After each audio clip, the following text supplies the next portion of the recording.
सभी जानते हैं कि अभिमन्यु चक्रव्यूह में फंसकर इसलिए मारे गए थे क्योंकि उन्हें चक्रव्यूह भेदना नहीं याद था, लेकिन इसके अलावा 4 कारण ऐसे थे जिसके चलते अभिमन्यु मारे गए। पहला कारण, कृष्ण की चाल। भगवान श्री कृष्ण की नीति के चलते अर्जुन के पुत्र अभिमन्यु को चक्रव्यूह को भेदने का आदेश दिया गया। यह जानते हुए भी कि अभिमन्यु चक्रव्यूह भेदना तो जानते हैं, लेकिन उससे बाहर निकलना नहीं जानते। अभिमन्यु के चक्रव्यूह में जाने के बाद उन्हें चारों ओर से घेर लिया गया। घेरकर उनकी जयद्रथ सहित 7 योद्धाओं द्वारा निर्मम तरीके से हत्या कर दी गई, जो कि युद्ध के नियमों के विरुद्ध था। कहते हैं कि श्रीकृष्ण यही चाहते थे। जब नियम एक बार एक पक्ष तोड़ देता है, तो दूसरे पक्ष को भी इसे तोड़ने का मौका मिलता है। दूसरा कारण, अन्य योद्धा अभिमन्यु के साथ नहीं जा पाए। प्रारंभ में यही सोचा गया था कि अभिमन्यु व्यूह को तोड़ेगा और उसके साथ अन्य योद्धा भी उसके पीछे से चक्रव्यूह में अंदर घुस जाएंगे। लेकिन जैसे ही अभिमन्यु घुसा और व्यूह फिर से बदला और पहली कतार पहले से ज्यादा मजबूत हो गई, तो पीछे के योद्धा भीम, सात्यकी, नकुल, सहदेव कोई भी अंदर घुस ही नहीं पाए। युद्ध में शामिल योद्धाओं में अभिमन्यु के स्तर के धनुर्धर 2-4 ही थे, यानी थोड़े ही समय में अभिमन्यु चक्रव्यूह के और अंदर घुसता तो चला गया, लेकिन अकेला, नितांत अकेला। उसके पीछे कोई नहीं आया।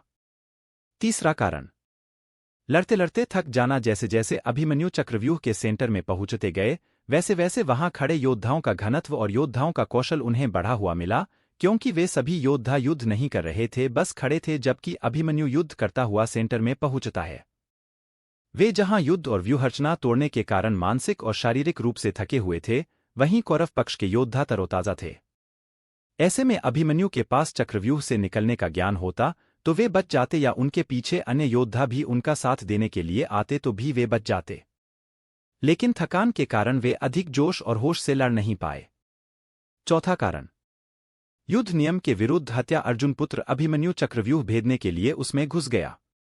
चक्रव्यूह में प्रवेश करने के बाद अभिमन्यु ने कुशलतापूर्वक चक्रव्यूह के 6 चरण भेद लिए। इस दौरान अभिमन्यु द्वारा दुर्योधन के पुत्र लक्ष्मण का वध किया गया।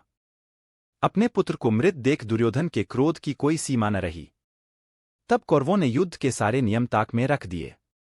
6 चरण पार करने के बाद अभिमन्यु जैसे ही 7वें और आखिरी चरण पर पहुंचे, तो उसे दुर्योधन, जयद्रथ आदि 7 महारथियों ने घेर लिया। अभिमन्यु फिर भी साहसपूर्वक उनसे लड़ते रहे।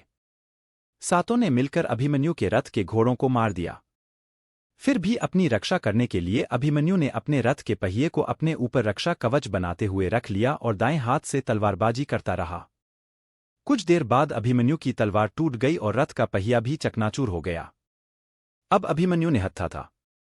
युद्ध के नियम के तहत निहत्थे पर वार नहीं करना था, किंतु तभी जयद्रथ ने पीछे से निहत्थे अभिमन्यु पर जोरदार तलवार का प्रहार किया। इसके बाद एक के बाद एक 7 योद्धाओं ने उस पर वार कर दिए। अभिमन्यु वहां वीरगति को प्राप्त हो गया। अभिमन्यु की मृत्यु का समाचार जब अर्जुन को मिला तो वे बेहद क्रोधित हो उठे और अपने पुत्र की मृत्यु के लिए शत्रुओं का सर्वनाश करने का फैसला किया।